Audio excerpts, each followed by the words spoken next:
our class today.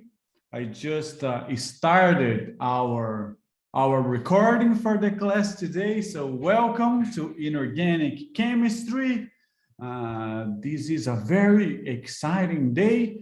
First, because we have inorganic chemistry, so this is one of the best days of the week, and also because it's Friday.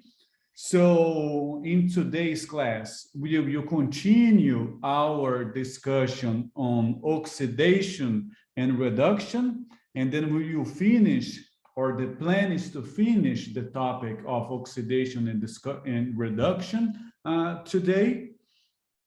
So just a reminder, I believe that the homework one is due today until the end of the afternoon. And on Moodle, you guys can already access homework 2. And next week on Monday, I will also post homework 3 on Moodle as well, which will cover the concepts that we studied for oxidation and reduction reactions. So for today, actually, we will talk about or finish our discussion about oxidation and reduction. And this, in the end of the class, we will also talk about the extraction of some elements from nature. And this means that today, the plan is to finish this first part of our course that deals with the chemistry of the elements, and therefore on Monday we will start covering a topic that is very exciting to me and that I'm very passionate about, which is solid state chemistry. So the plan is to finish oxidation and reduction, and then therefore this first part of our course today, and then switch to solid state chemistry for our next lectures.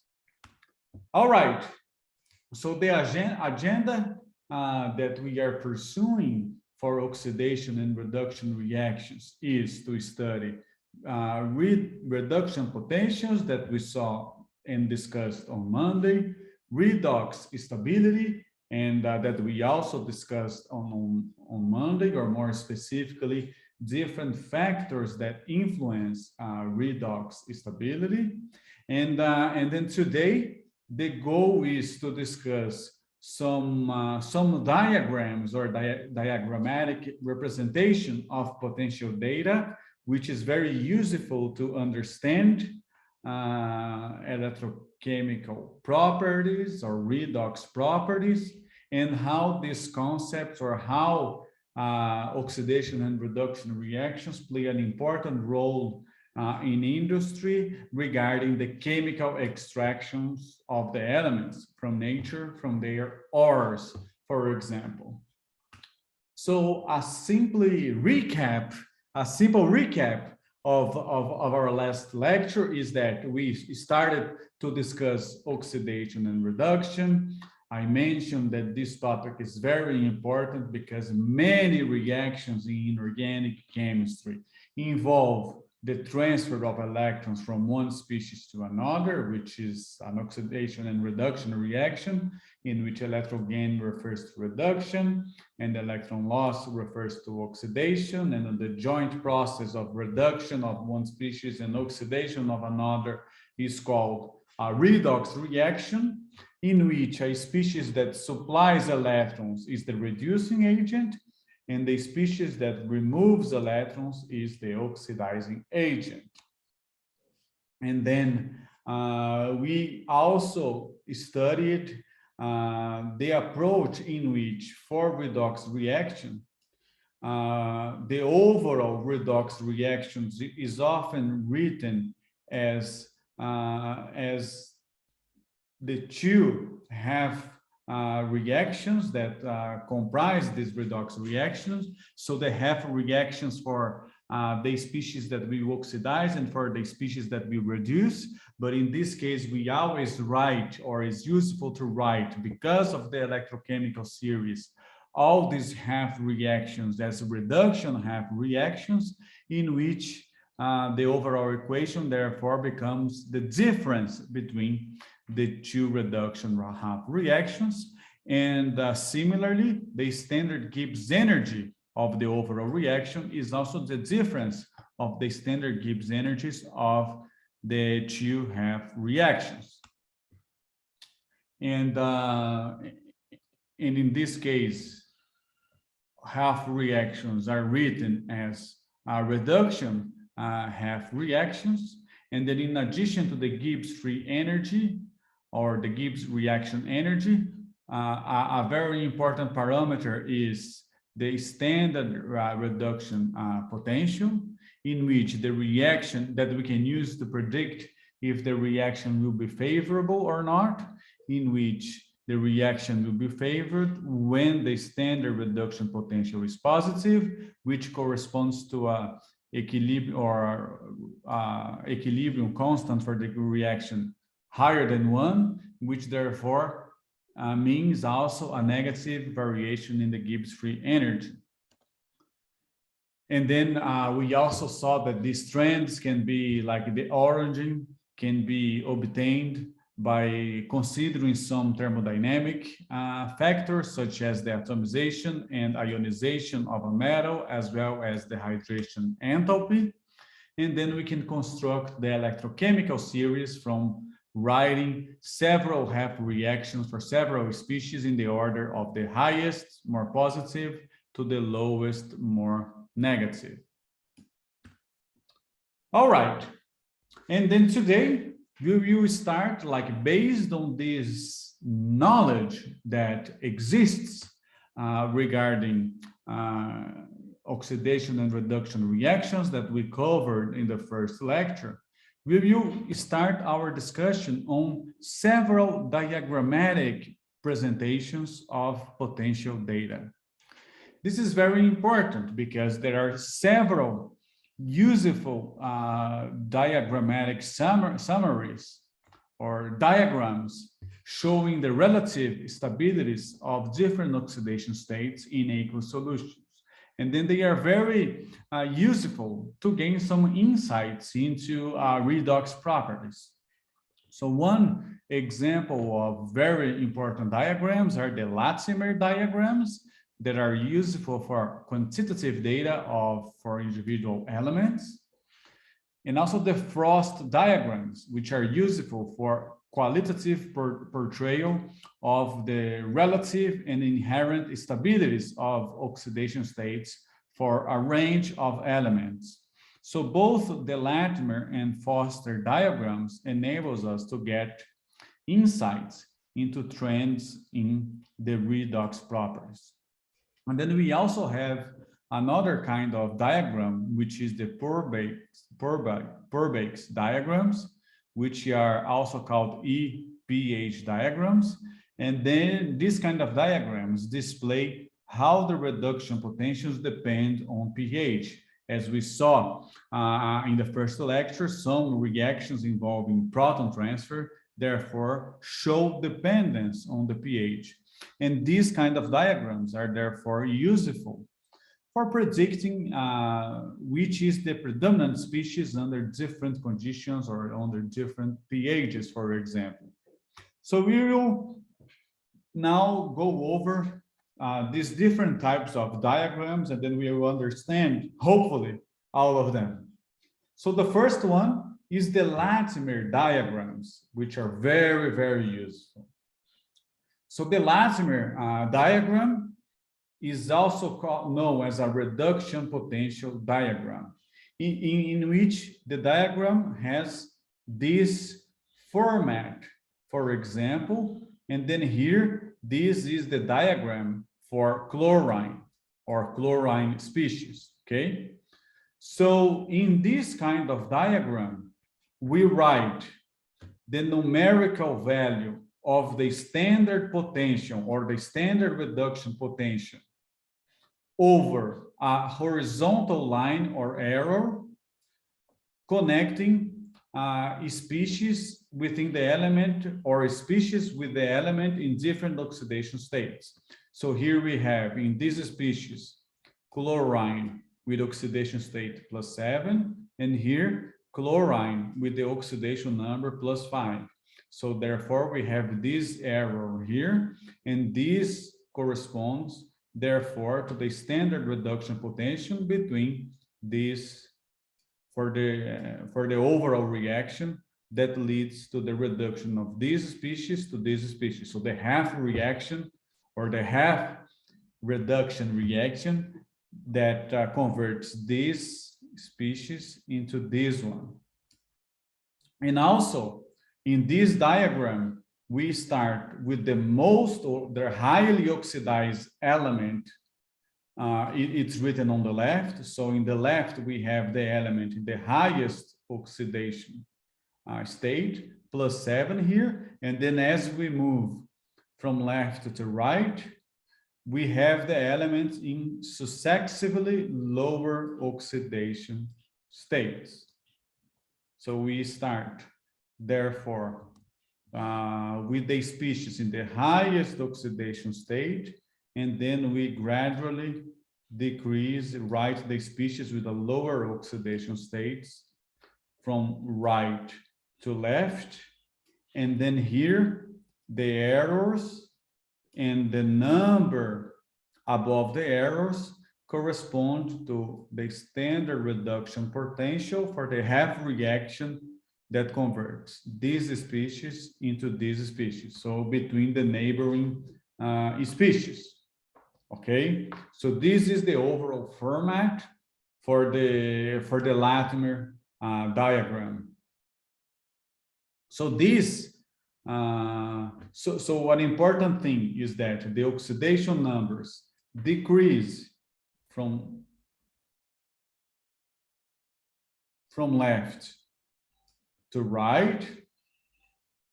Oh my God, did I say right to left here?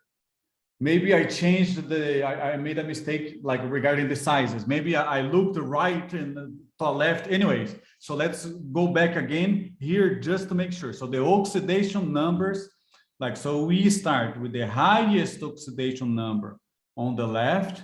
And then as we move from left to right, the oxidation numbers decrease. So +7, +5, +3, +1, 0, -1.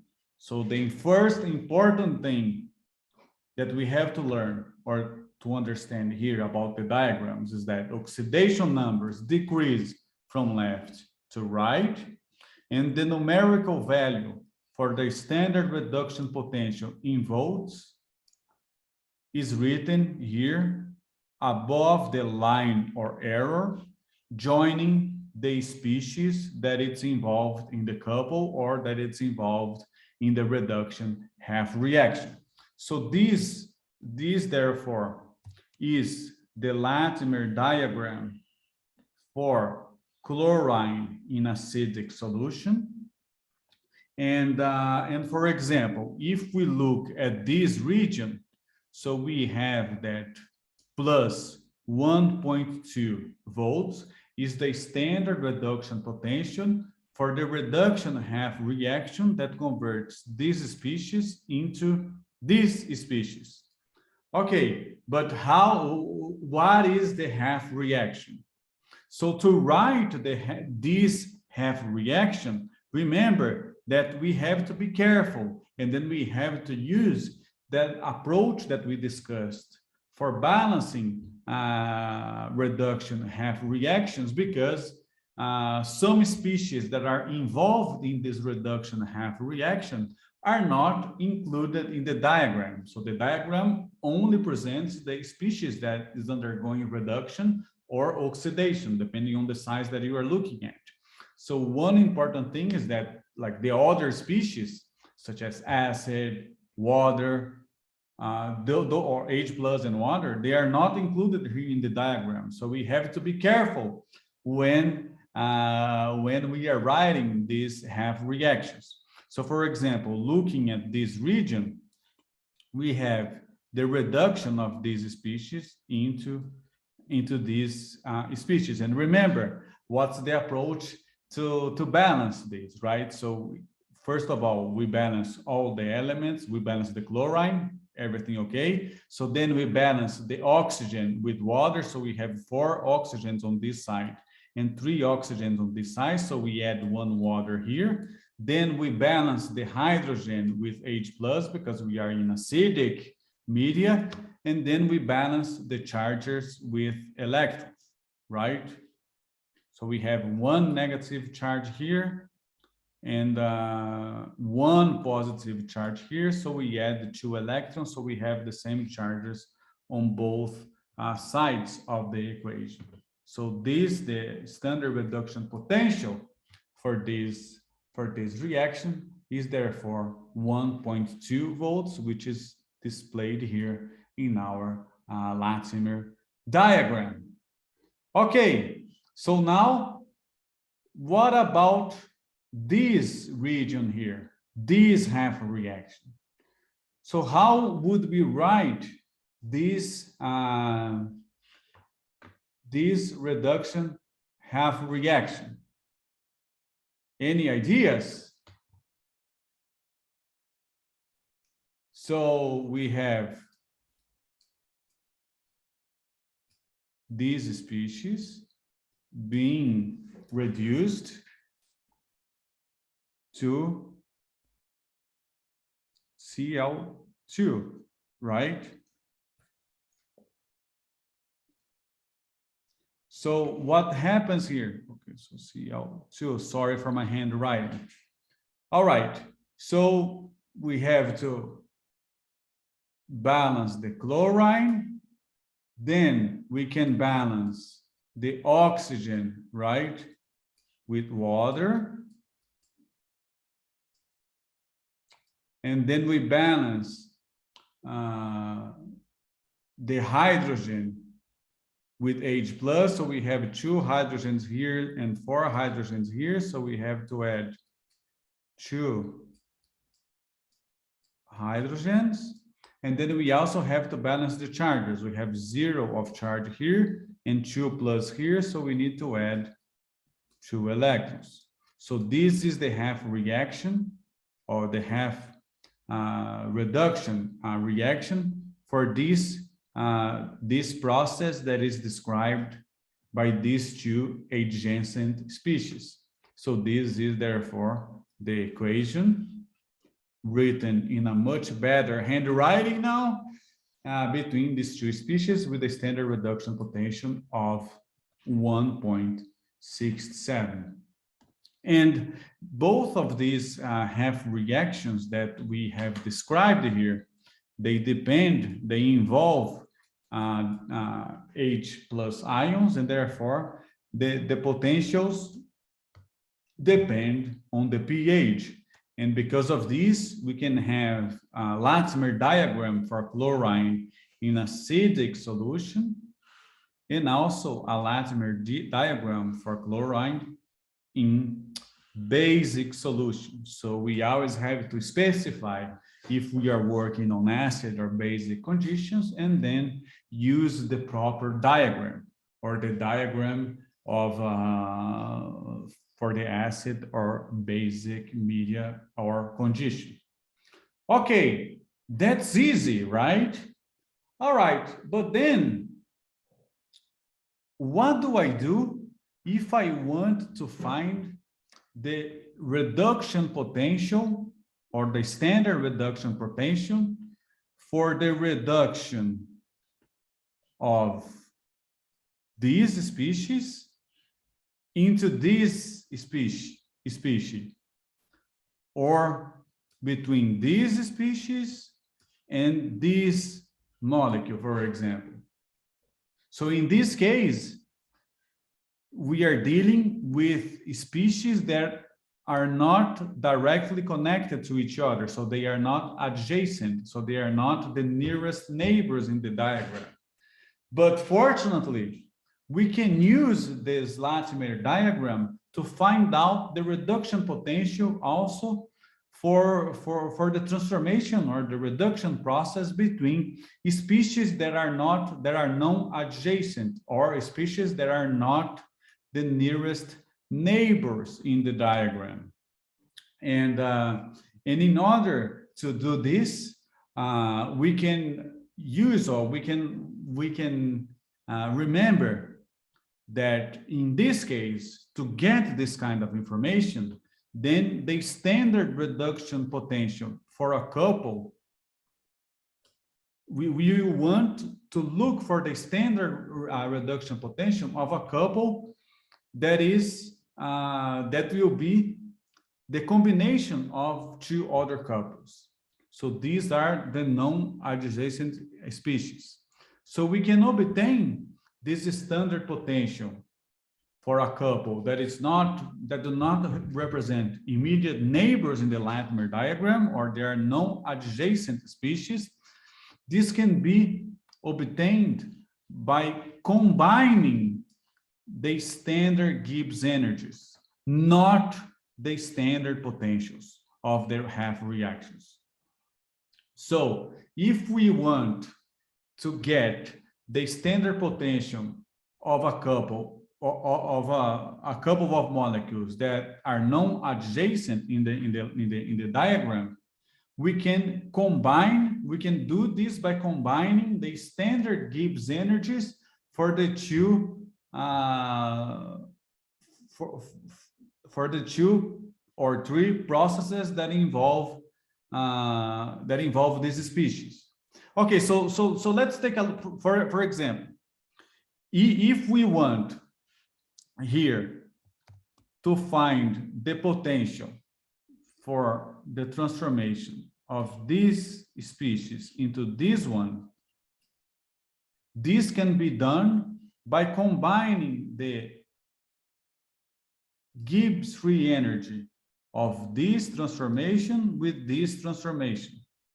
So we arrive at the overall reaction or the overall transformation that we want by combining the Gibbs free energy of the individual processes. However, this refers to the Gibbs free energy and not the potential, the standard reduction potential. So please be very careful.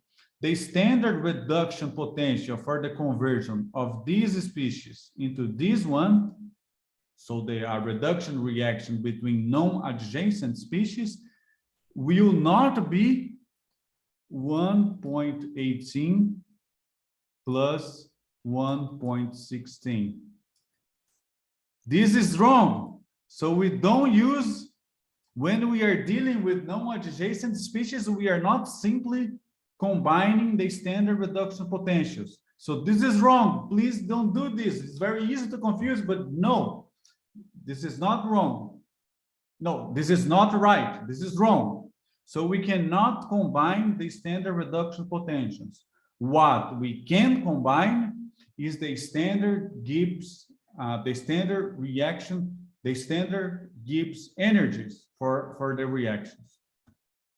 So for example, so we obtain this by combining the standard Gibbs energy, not the standard potential of the half reactions. The half reactions involved in the overall reaction that we want, or the overall transformation that we want. So the standard Gibbs energy for a reduction half reaction is given by this expression, where this V refers to the number of exchange electrons. F is the Faraday constant, and this is the standard reduction potential, and this the standard Gibbs free energies. So if we have two successive steps, A and B, so for example, this is step A, and this is step B for the overall transformation that we want. So the standard Gibbs energies for two successive steps, so here, so the overall Gibbs reaction energy for this overall process will be the sum of the standard Gibbs energies for the individual reactions, right? So this will be given by this expression. By substituting this into here, we have to express this in terms of standard reduction potentials. We arrive at this equation, and then we can cancel F, right? And assuming that the total number here of exchange electrons is the number of exchange electrons in each one of the steps. So we have that the overall result, or the overall formula that we can obtain, that we have to calculate the standard reduction potential for a reduction process between non-adjacent species from the Latimer diagram is given by this equation, in which here we have only two steps. So let's use this. Let's use this to give us some practice, and then for us to understand more exactly how this works. So let's check it out, an example to make things easier. All right, so here is the number of exchange electrons in the steps. All right, so as an example, let's use the Latimer diagram below, which is this one here, to calculate the value for the standard reduction potential for the ClO2 minus Cl2 in basic aqueous solution. So let's find the standard reduction potential for this couple. So the standard reduction reaction, the standard reduction potential for the conversion of this species into this one. All right, so this process, therefore, will be a combination of this reduction half reaction and this reduction half reaction. So this will be our A and this is our B. So the first reduction half reaction, A, is given by this expression here, having a standard reduction potential of 0.68 volts.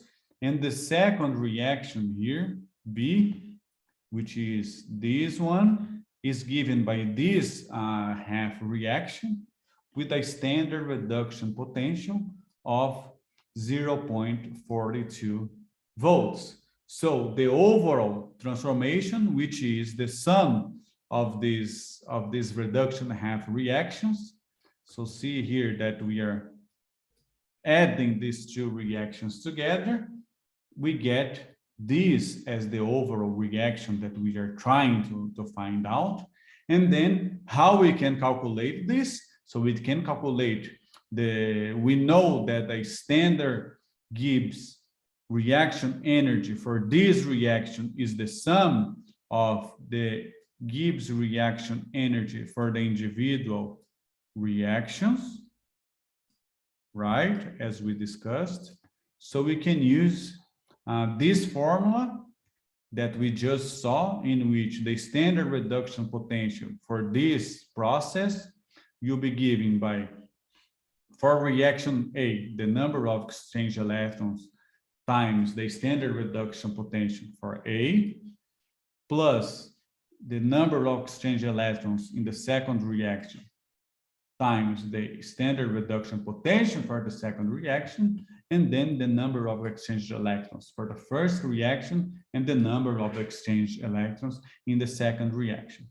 Okay, so the first reaction, we have the number of exchange electrons is 2, and the standard reduction potential is 0.68, right? For the second one, the number of exchange electrons is 1, and the standard reduction potential is 0.42. And then the number of exchange electrons here is 2 for the first one and 1 for the second one. Therefore, if we do this calculation, we arrive to the result that the standard reduction potential for this couple is plus 0.59. So we can see that this is not the sum of 0.68 with 0.42. All right. So this is how we can calculate this thing. All right. And then you can see that the standard reduction potential, therefore, is positive, which indicates that the process is spontaneous or thermodynamically favorable. All right. Another important feature of the Latimer diagrams is that it can be used for us to gain insights if a species will be stable or not, or you have the tendency to undergo disproportionation. So disproportionation, as we discussed in the last lecture, refers to the fact that the same sample can oxidize and reduce. So one element in an intermediate oxidation state can lead to a reaction in which the lower oxidation state and a higher oxidation state is formed. So there is both oxidation and reduction of that species. And then how we can predict this from the Latimer diagram is like the Latimer diagram are very useful because they can directly be used to predict whether or not this will happen. And we will know from the Latimer diagram that a species will have a tendency to disproportionate into two neighbors, the neighbor on the right and the neighbor on the left, because on the left will be the species with a higher oxidation state, and on the right, a species with a lower oxidation state. So a species will have a tendency to disproportionate if the potential or the standard reduction potential on the right of the species in a Latimer diagram is more positive than the potential on the left. So for example, so directly, we can see directly from the Latimer diagram that we will have disproportionation if the potential on the right of the species is more positive than the potential on the left. Okay, so let's see why we can state this. So if we consider this generic disproportionation, this reaction will be favorable, or disproportionation will be favorable if the constant for this reaction will be higher than 1, or if the standard reduction potential for the overall reaction, this overall process, is positive. So in terms of the Latimer diagram, this is what we have. So this is the Latimer diagram for these three species here, in which the species in the intermediate oxidation state disproportionates into a more reduced and a more reduced and more oxidized state.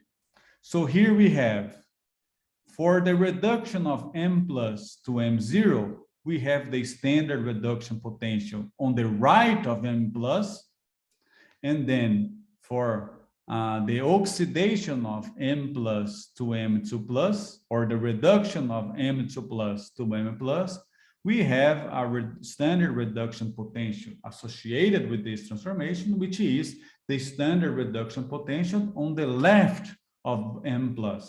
So the equations here, the corresponding equations for this half reaction and these half reactions are shown here. So in terms of reduction half reactions, and then here we have the standard reduction potential for these two processes. So if we consider the potential for the overall reaction, the overall disproportionation reaction, as shown here, we have that the potential for this reaction will be the difference between the standard reduction potentials of the reduction half reactions. So standard reduction potential on the right minus the standard reduction potential on the left, right? So it's going to be, this is the standard reduction reaction for the overall disproportionation reaction. And this will be positive when the potential on the right is higher than the potential on the left. So we can say that the species will be inherently unstable.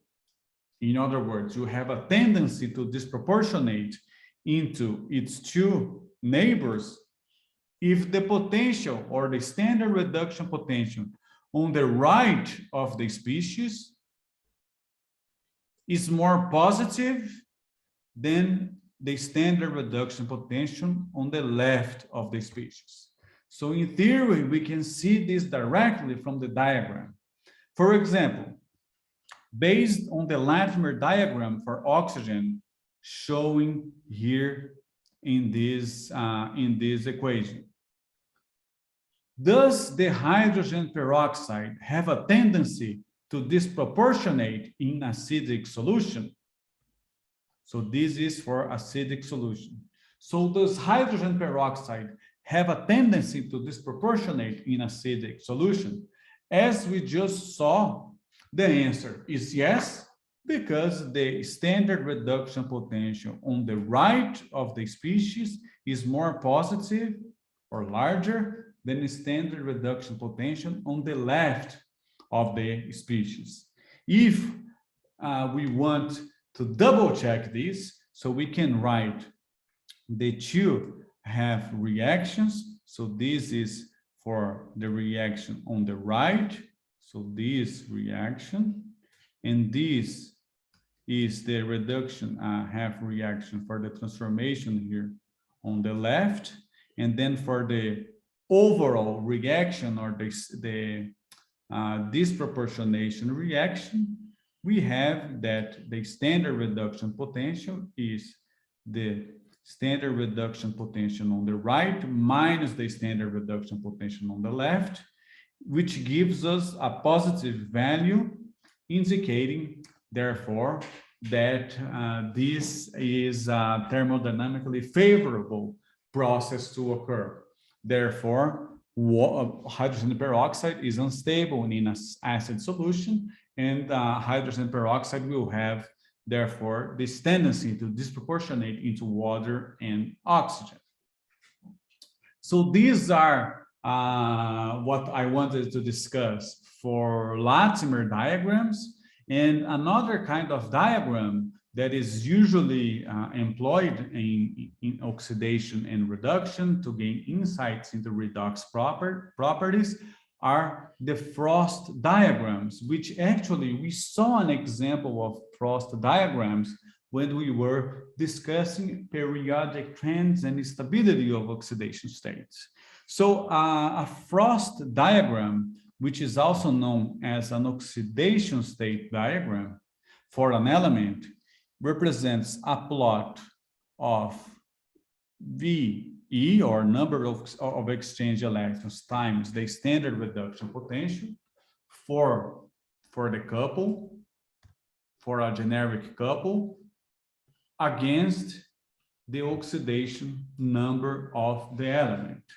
So it's a plot of this product of the number of electrons times the standard reduction potential for a redox couple against the oxidation number. So this B represents the number or the net number of electrons that are transferred to form each oxidation state, like starting from zero. And therefore, the Frost diagrams show whether a particular species or a particular species of an element in a specific oxidation state represented by N will be a good oxidizing or a good reducing agent.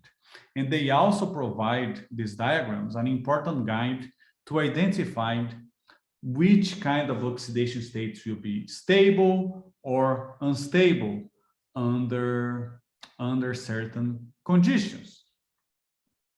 So this is the format of the diagram. So we have the number of electrons times the standard reduction potential plotted against the oxidation number. So remember also that the Gibbs free energy can be represented by, as we discussed here, the standard, the Gibbs free energy is given by this expression. So the number of exchange electrons times the standard reduction potential corresponds to the Gibbs reaction energy divided by the Faraday constant. That's why we can also state that these diagrams show the Gibbs energies for the formation of different oxidation states of an element and how they vary with the oxidation number. And because of this concept of the Gibbs free energies, we can state that in this diagram, the most stable oxidation state of an element will correspond to the species that lies lowest in the Frost diagram. So if we go down here in this axis in the Frost diagrams, we have increased stability for the species. So as this corresponds to more negative values of Gibbs energy. So, and these Frost diagrams can be conveniently constructed by using the electrode potential data. All right, so we saw this when we were talking about like transition metals and the stability of different oxidation states in our class about periodic trends. So here was the Frost diagrams that we investigated during, and then that we saw during that discussion. And then I mentioned that the number of exchange electrons times the standard reduction potential is proportional to the standard reaction Gibbs energy. And because of this, the diagram can also be regarded as a plot of reaction Gibbs energy against oxidation number. So the more stable species are always located down in the diagram. So for example, if we consider titanium here, the most stable oxidation state in these conditions is +3. All right. Okay. So this is, for example, the Frost diagram for nitrogen. So in blue, we have basic condition, and in red, we have acidic conditions. So this is the format of a Frost diagram as an example. Okay.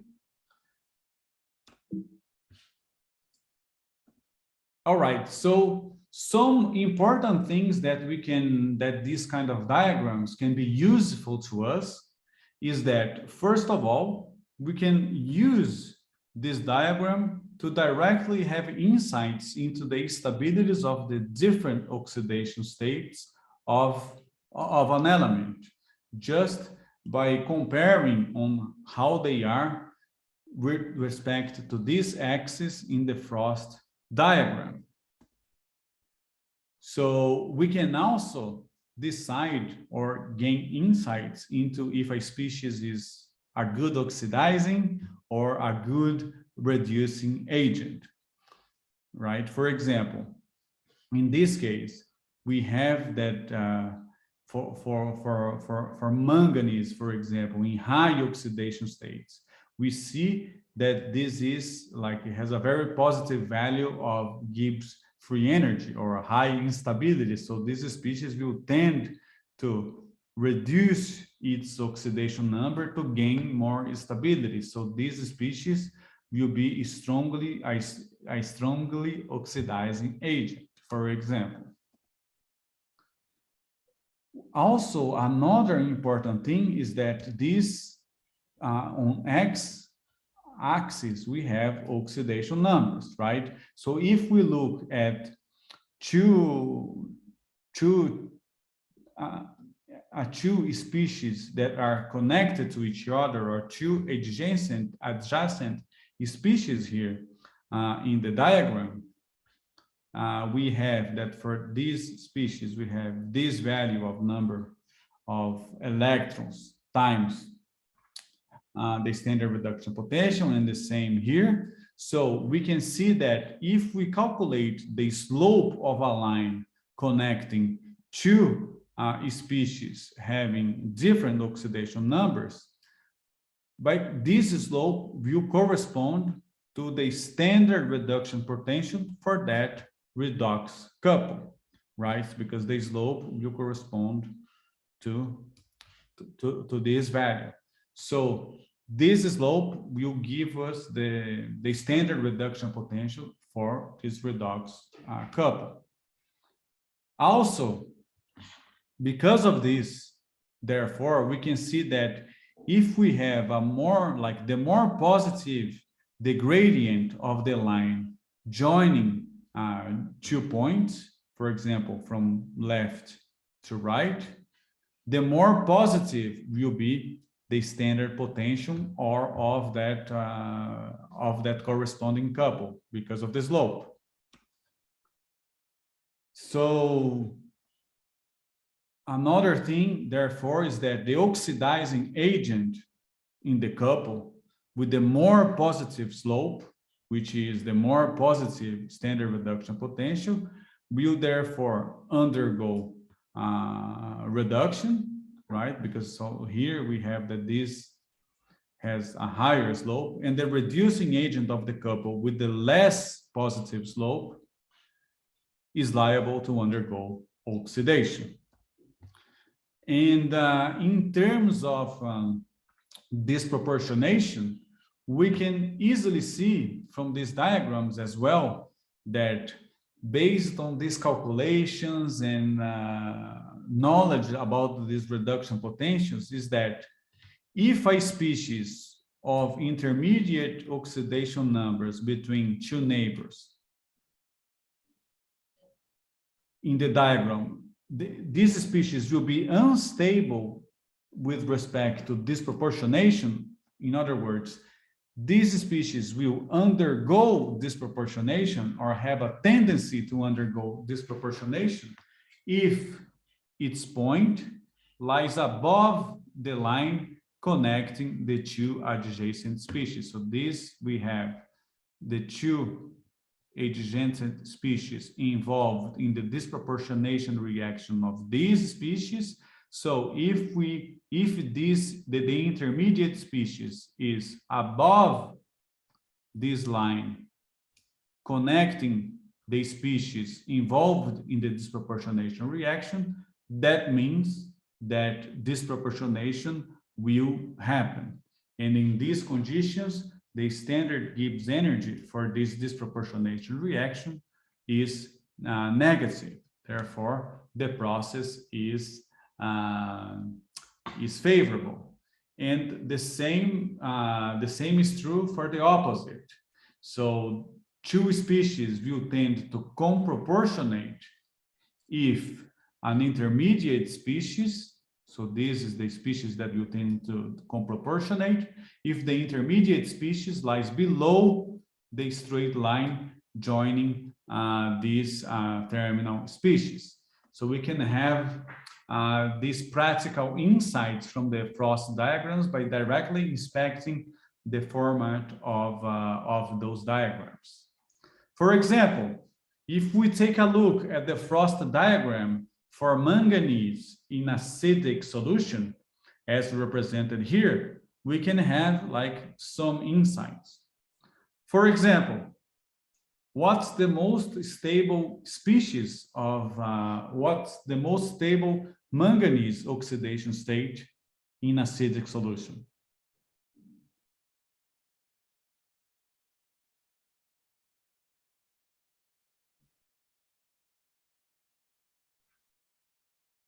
The lowest one, that's right. So manganese 2+. What can we say about the stability of manganese 3+? Is manganese 3+ stable?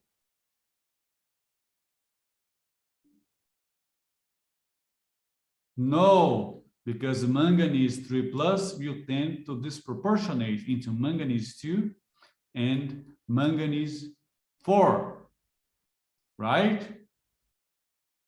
Okay.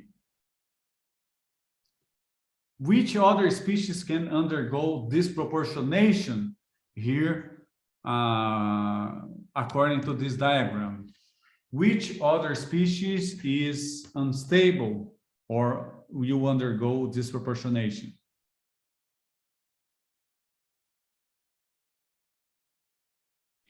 Yes, so we have, in addition to manganese 3+, MnO3-. This one maybe, but it's difficult to see here from the diagram. Okay, good. All right, so I think before we start then the Purbakes diagrams, I think we should take a 10-minute break now. So let's be back to class at 1:17, okay? So I will see you guys soon at 1:17. All right, bye-bye.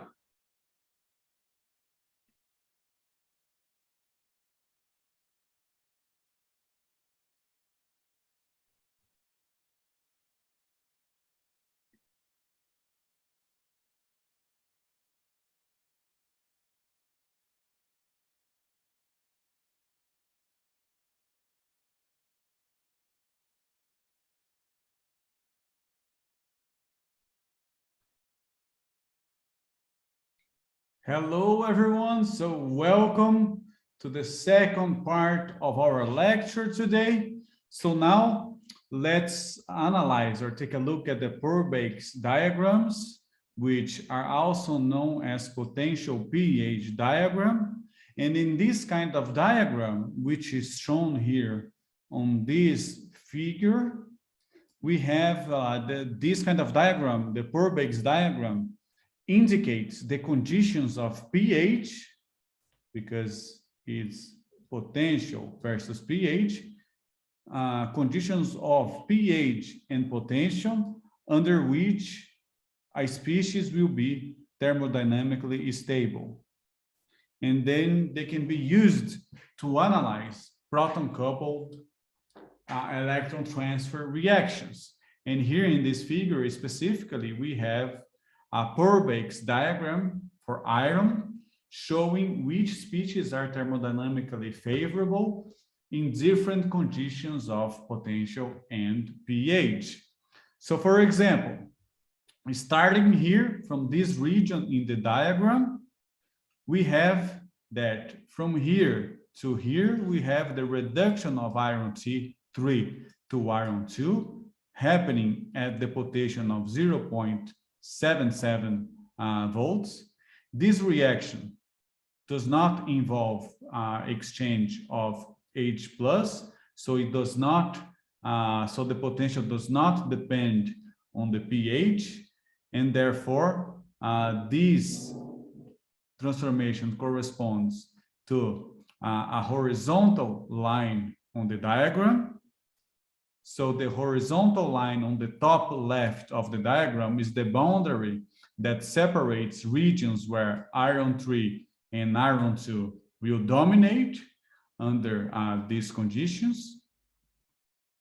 The other kind of here is starting from iron 3. The other transformation is the conversion of iron 3 through iron hydroxide. So this is not a redox reaction, therefore is insensitive to electric potential and the environment, and therefore is represented by a vertical line on the diagram. However, this boundary does depend on the pH, because like where iron 3 or hydroxide will take place, this depends on the pH. We can see here the presence of H plus in this transformation, with therefore iron 3 plus being favored at low pH and the hydroxide at high pHs as shown here. So lower pH, iron 3 will be favored, and higher pHs, the hydroxide species will be favored. So as we increase the pH, therefore, so we move towards this direction, the Purbeck diagram includes reactions such as the conversion of the hydroxide into iron 2 and the precipitation of iron 2, and then also the formation of the iron 2 hydroxide here in that region.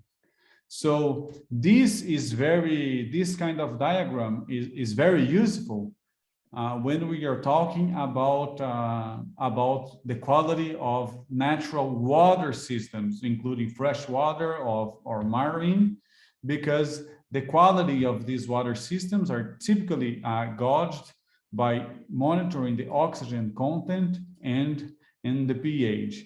And in this case, this will dictate the availability of dissolved substances, such as nutrients and pollutants as well. And for these kind of applications, these Purbeck diagrams are very useful tools, because we can use them to predict the availability of some dissolved metal atoms, such as iron 2 plus, in different kinds of environment. And therefore, the chemistry of natural waters can be rationalized, or it can be better understood by using these Purbeck diagrams. For example, fresh water is in contact with the atmosphere, therefore it is saturated with oxygen, and many species may be oxidized by oxygen, which is a powerful oxidizing agent. Reduced forms of species are formed in the absence of oxygen, where organic matter can be present and act as a reducing agent. And in these water systems, the major acid system that controls the pH of the medium is carbonate, carbonic acid, carbonate, and bicarbonate, in which atmospheric CO2 provides the acid and dissolved carbonate minerals provides the base. All right, so here we have like the regions of potential and pH for different types of water systems. And then in this case, biological activity is also important, as respiration releases CO2, and this will influence the pH of the medium.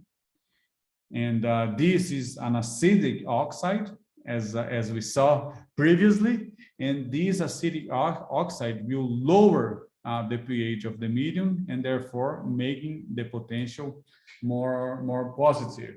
While the reverse process, the photosynthesis, will consume CO2, thus raising the pH and making the potential more negative. So considering all of these, here we have conditions for typical natural waters. And then we can observe that iron 3 plus species, for example, can exist in water only if the environment is oxidizing or a lot of oxygen and low pH.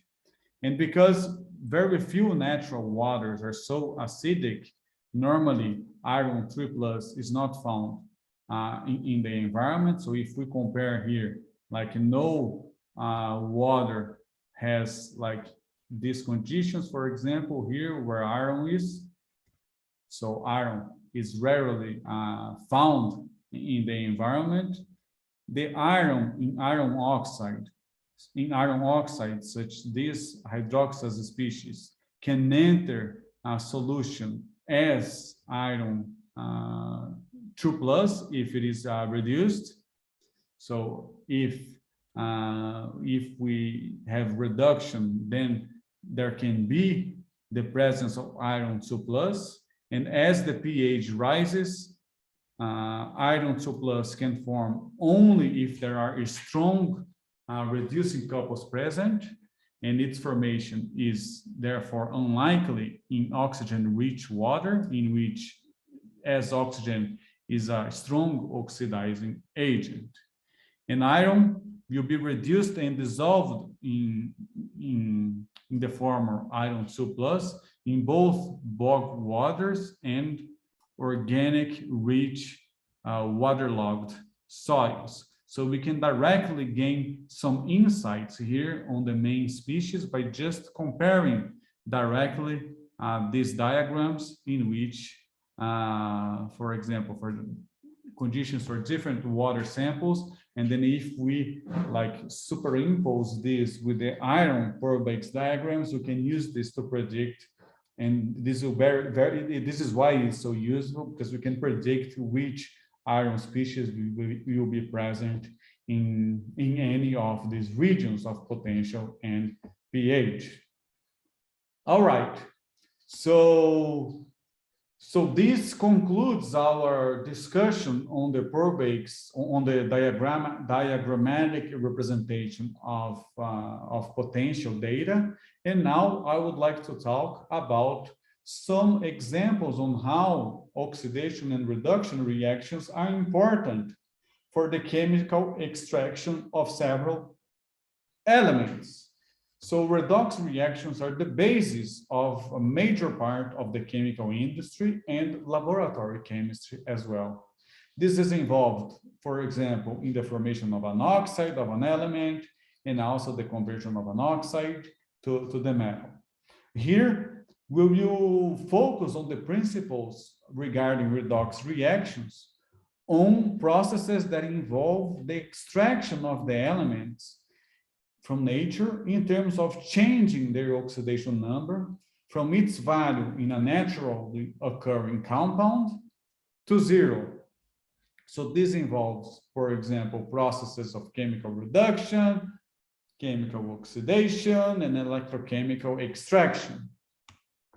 All right, so the chemical extraction of the elements, or the ability of humankind to extract elements from nature, this was one of the driving forces of the progress of mankind along the years, and this has enabled the transition from the Stone Age to the Bronze Age, and later on to the Iron Age, in which our development or our technological development was driven by the development of tools to hunt, for example, based on the elements. All right, so when we are talking about processes involving chemical reduction for the chemical extraction of the elements from nature, so chemical reduction is very important. It's a very important transformation in this context. This is important because, you know, like several elements or several metals, for example, they don't occur as metals in nature. Only a few of the metals, such as gold, occur as their element. So many metals are present in their oxidized versions. So, for example, in the form of their oxides, such as iron oxide and this iron titanate oxide.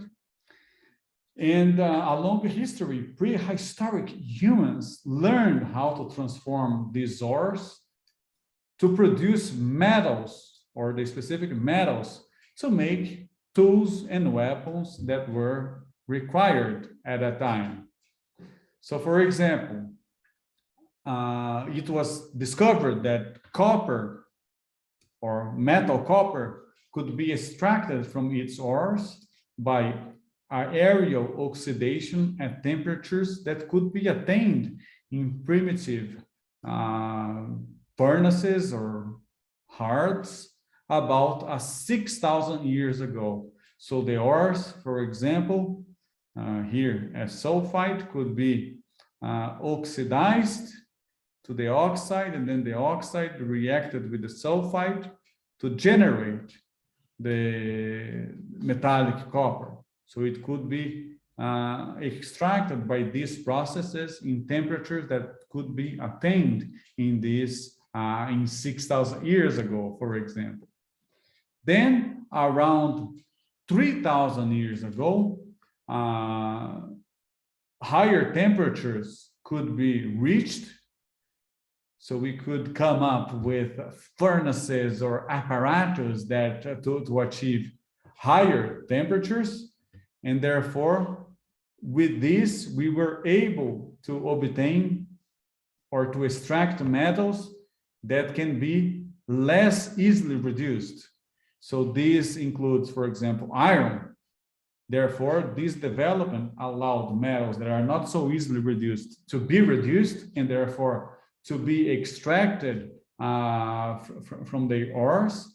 And this development enabled the production of iron, for example, and this enabled the development of the humankind through the Iron Age and heating the ore of the molten state with a reducing agent as carbon. So this is what it was done. So we heated the ore containing iron with a reducing agent such as carbon. This process is called smelting, and this is how iron was produced.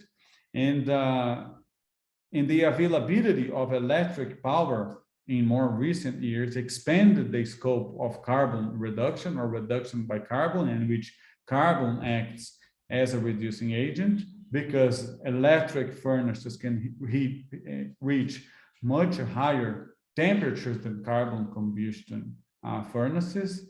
And the technological breakthrough in the 19th century, like more recent now, that resulted into the conversion of aluminum, or that enabled the production of aluminum, the widespread production of aluminum, was the introduction of electrolysis.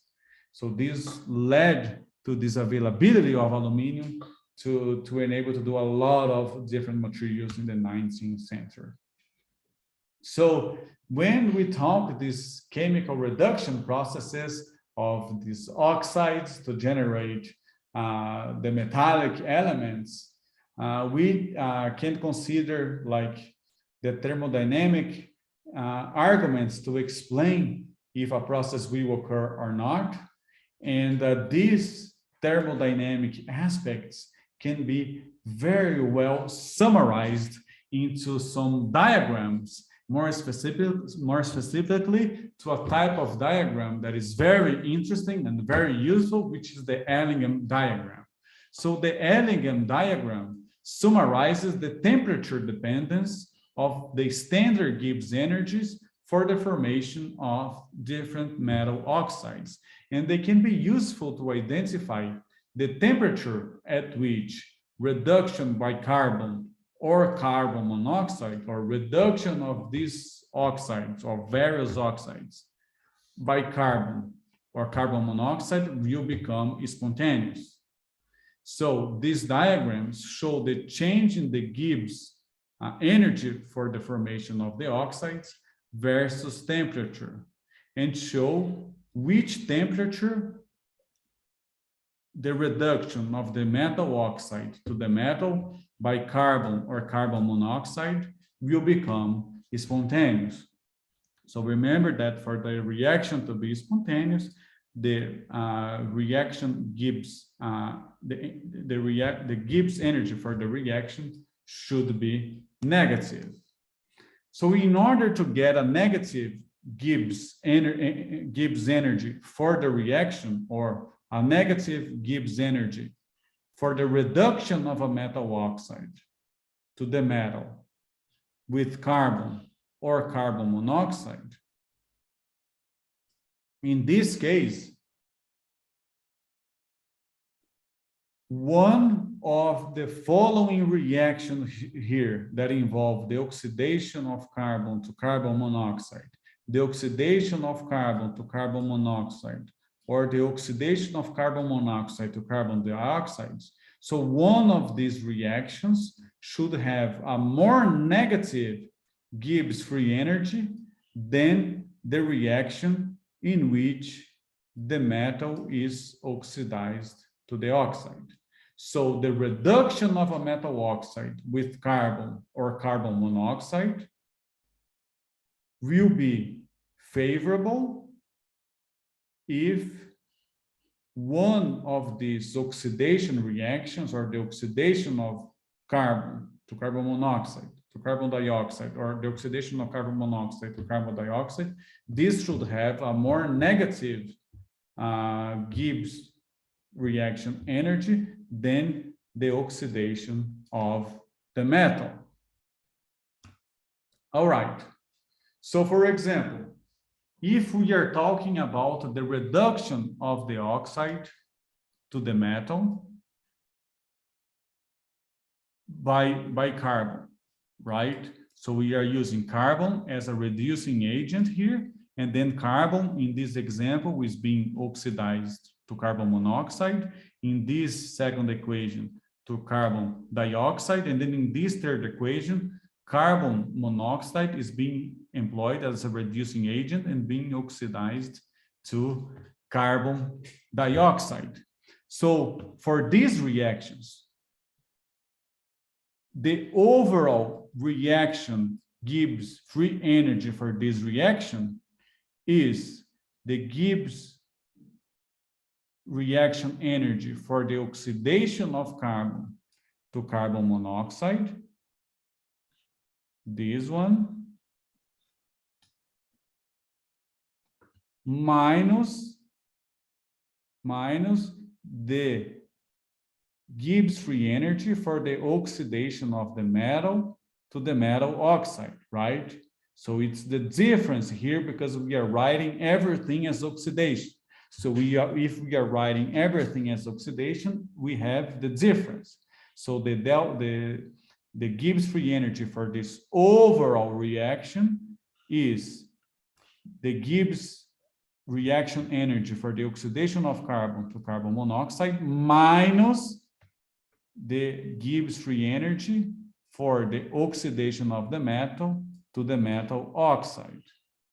So this will be thermodynamically favorable if the Gibbs reaction energy for the oxidation of carbon to carbon monoxide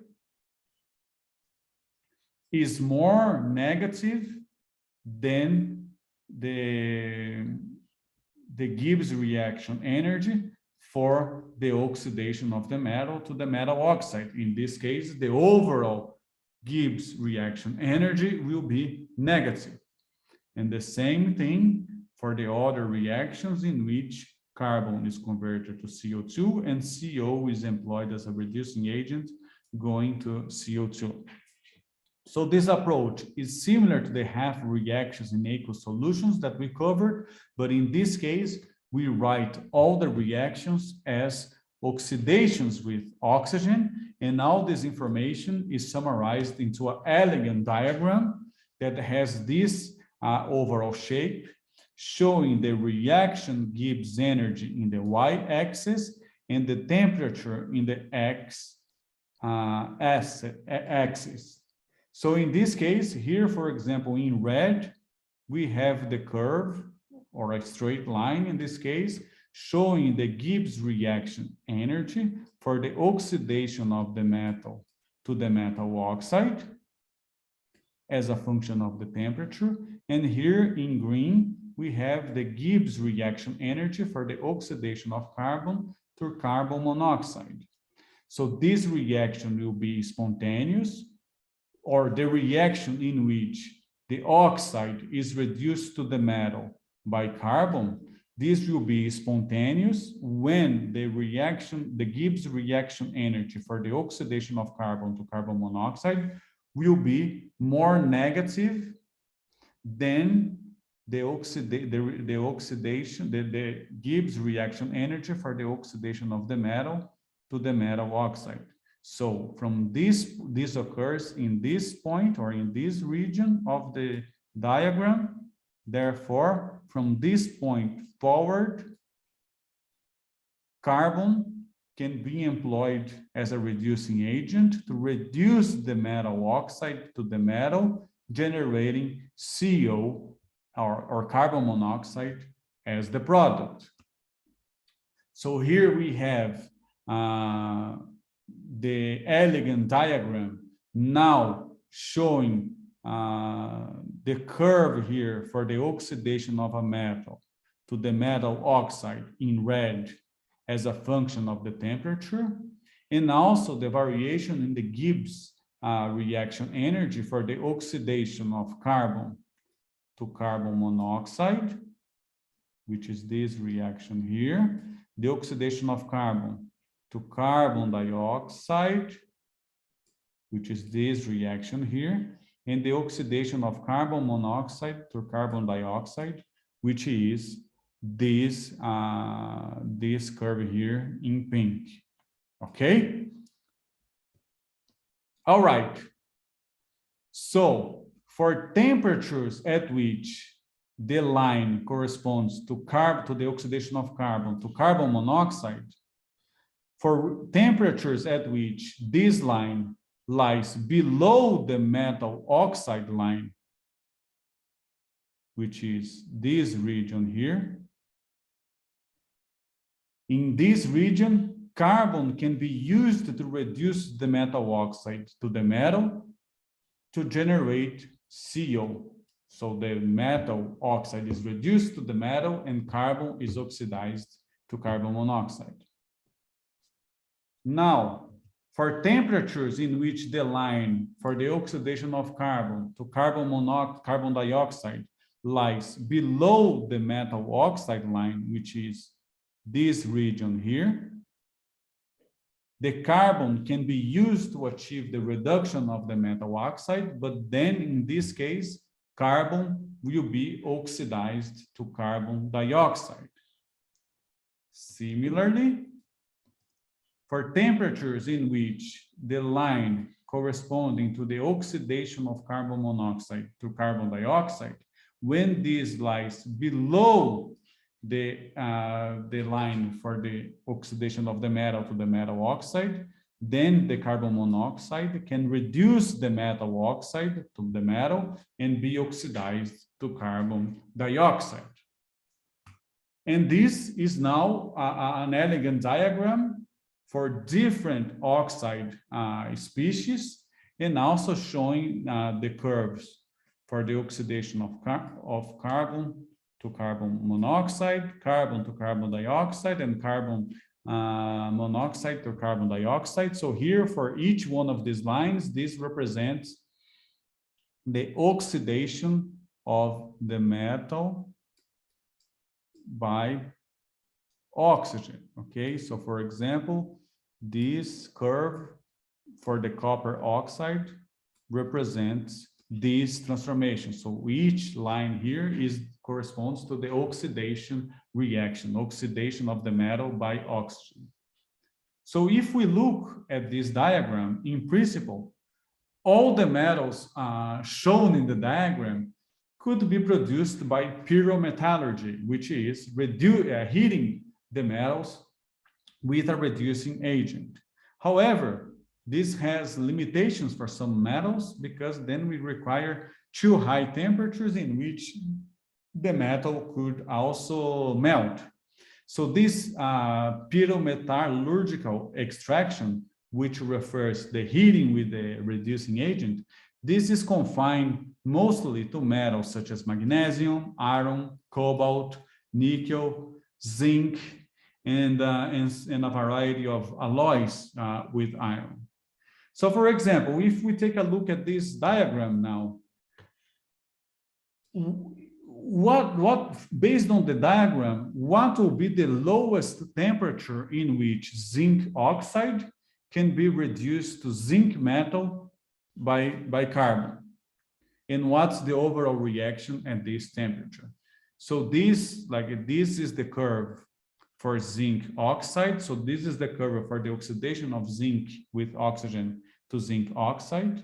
So for the reduction of zinc oxide to zinc metal by carbon, one of the lines in which shows the carbon oxidation reaction should lie below the line that indicates the zinc oxidation. So in that region, carbon can be employed as a reducing agent.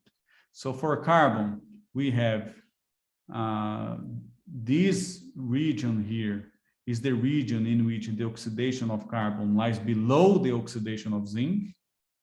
We have this region here for carbon generating CO2, and this region here for carbon monoxide generating CO2. But as we are asking what's the lowest temperature, the lowest temperature, therefore, will be this one, in which zinc oxide will be reduced by carbon, generating zinc and carbon monoxide as the product. And this corresponds to approximately 1,200 degrees C. What's the lowest temperature in which manganese oxide can be reduced to magnesium metal by carbon? So here, the same approach. It should be around, so the line of the oxidation of carbon should lie below the line for the oxidation of manganese to manganese oxide. So here we have the line for the oxidation of manganese to manganese oxide. So we have this region here for the oxidation of carbon to carbon dioxide, and this region here for the oxidation of carbon to carbon monoxide. So the lowest temperature would be around here, so approximately 2,100 degrees C. And similar principles can also apply for reductions involving other reducing agents. So here we were talking about carbon, but we can also see from the diagram that other metals can be used to reduce the oxide of another metal. And in this case, we have the same approach, whether at a specific temperature, the line for the oxidation of one metal will be below the line for the oxidation of the other metal. So the line for the oxidation of the metal that will be the reducing agent lies below the line of the oxidation of the metal that we want to reduce from the oxide. In this case, M line, in this case, is taking the place of carbon. So, for example, assuming a temperature of 1,500 degrees C, which is around here, is it possible to use metallic iron as a titanium oxide reducer to obtain titanium metal?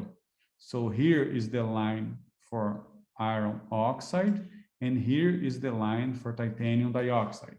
So for iron to be a reducing agent to titanium dioxide, the line for iron should be below the line for the oxidation of iron, should be below the line for the oxidation of titanium to titanium dioxide. So this is not possible. Analyzing manganese oxide and silica, for example,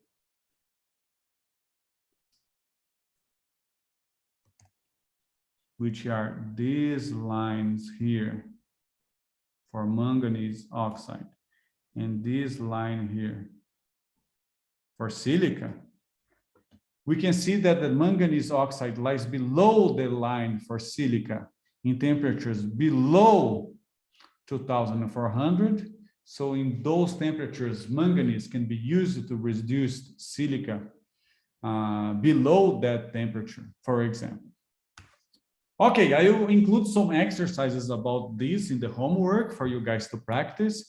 So regarding chemical reduction, I would like now to talk briefly about several industrial processes in which this is employed in industry.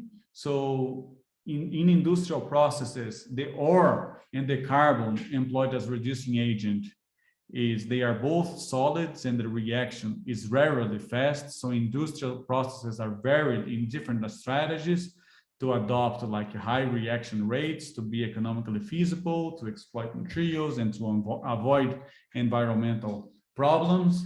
So if we talk about copper ores are the easiest to reduce. So they can be achieved by hydrometallurgical extraction, which consists on the extraction of the metal by reduction of aqueous solutions of its ions.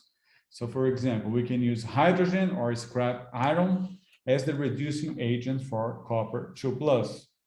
This hydrometallurgical extraction is less harmful to the environment, providing that the acid byproduct is reused or neutralized locally, for example.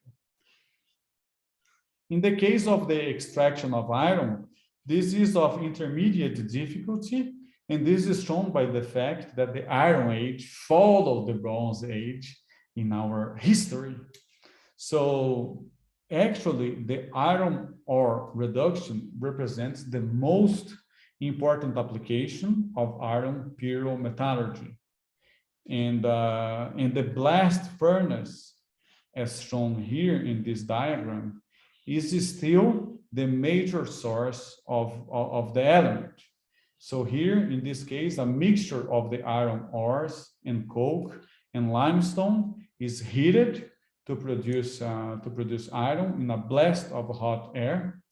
The combustion of the coke in this blast raises the temperature to 200 degrees C, in which carbon burns to carbon dioxide in the lower part of the furnace. So here we have the different kind of reactions that occur in different parts of the furnace, which have like different reaction temperatures, and this is what's used in industry to generate iron.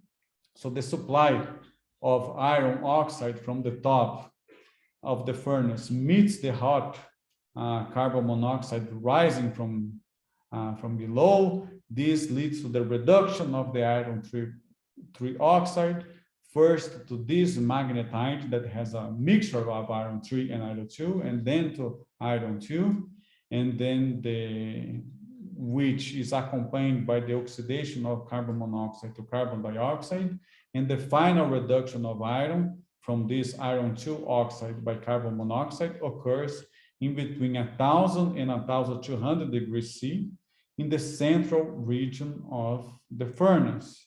And this is the overall reaction. Here, the function of the lime or the carbon calcium oxide formed by the thermal decomposition of the calcium carbonate is to combine with silicates, other silicates present in the oxide, and this forms a layer of molten layer of calcium silicates that is the slag in the lowest, hottest part of the furnace that is less dense than the molten iron, so it can separate and be drained away more easily. And more difficult than the extraction of either copper or iron is the extraction of silicon from its oxide. This reduction is feasible in the temperatures of over 1,700 degrees C. This high temperature can be achieved in the electric arc furnace in the presence of excess silica to prevent the accumulation of silicon carbide. And the equations are shown here in this case. And very pure silicon that is used in the semiconductor industry is made by converting this crude silicon to volatile compounds, such as silica tetrachloride, and then therefore this can be further purified by exhaustive fractional distillation, followed by reduction to silicon with pure hydrogen. This is because for semiconductor industry, very pure silicon is required. Regarding chemical oxidation, like some elements can be obtained by chemical oxidation, and this includes the heavier halogens, such as sulfur, and some noble metals. As oxygen is available from fractional distillation of air, these chemical methods for its production are not necessarily, so we can get oxygen directly from air. And elemental sulfur, for example, is either mined or produced by the oxidation of sulfuric H2S that is removed from sour natural gas and crude oil. And this oxidation is accomplished by the Claus process. So we have these two steps as shown here in these equations, and the only important metals extracted in a process using an oxidation state are the ones that occur in a native form, such as or that the elements occur in nature already in the native form. And an example is gold that can be extracted by these processes, for example, for these combinations of reactions. Of course, I would like to mention here that if we are like in our exam, for example, I will not be asking you guys to memorize equations or anything. I value much more the understanding, so you guys don't have to worry about memorizing these equations. This is important that you guys know what they are and where to look for. So the electrochemical extraction, now let's talk about some examples regarding the electrochemical extraction. So for example, treatment of spent catalytic converters, which with acids under oxidizing conditions produces a solution containing complexes of platinum 2+ and other platinum group metals that can be reduced electrochemically, for example, to get the metals. For aluminum, for example, the elegant diagram shows that the reduction of aluminum oxide with carbon becomes feasible only after 2500 degrees C, which is very expensively, and this reduction can be performed therefore electrolytically, which was one of the advancements in the 19th century. And now modern production of aluminum uses the Hall-Héroult processes. So these processes requires aluminum hydroxide, and then this aluminum hydroxide is extracted from the aluminum ores by using the Bayer processes, and therefore the hydroxide is then reduced electrochemically to generate the aluminum. So the bauxite ore contain aluminum oxide. So the extraction here first comprises dissolving in base, and then cooling leads to the precipitation of this hydroxide, and then in the final stage, this aluminum hydroxide is reduced electrolytically to generate aluminum, and